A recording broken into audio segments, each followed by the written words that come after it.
citric acid, baking soda, water and beaker. இந்த பொருட்களை பயன்படுத்தி எப்படி கார்பன் டை ஆக்சைடு செய்ய போகிறோங்கிறத பார்க்க போகிறோம். ஃபஸ்ட்டில் பேக்கிங் சோடாவை ஒரு ஸ்பூன் எடுத்துக்கணும். அதை பீக்கரில் போடணும். அடுத்தது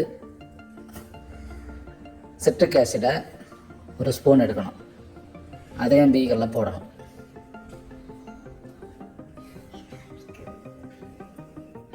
அப்புறமா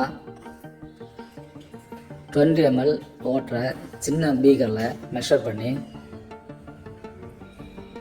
சிட்ரிக் ஆசிட் மற்றும் பேக்கிங் சோடா இருக்கிற பெரிய பீக்கரில் மிக்ஸ் பண்ணும். இப்போது கார்பன் டை ஆக்சைடு ப்ரொடியூஸ் ஆகி பபிள்ஸ் வந்து வெளியே வர்றது நீங்கள் பார்க்கலாம்.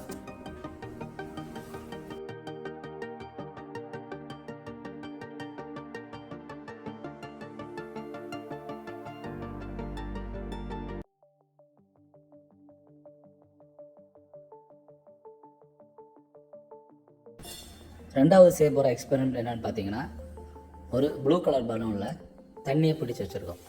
அப்புறம் மெழுகுவர்த்தியை எரிய வைத்துட்டு அதுக்கு மேலாக தண்ணி நிறைந்த பலூனை காட்டணும். நீங்கள் ரொம்ப நேரம் காட்டினாலும் இந்த பலூன் வெடிக்க போகிறதில்ல.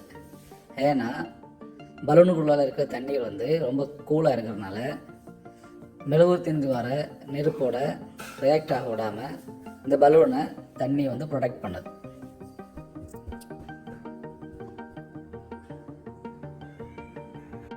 மூணாவது எக்ஸ்பெரிமெண்ட் என்னென்னு பார்த்தீங்கன்னா, அதே தண்ணி நிறைந்த பலூனை ஷார்ப்பான பின்னால் குத்தணும். குத்தும்போது பலூன் வந்து உடஞ்சி தண்ணியெல்லாம் வெளியேறிடும்.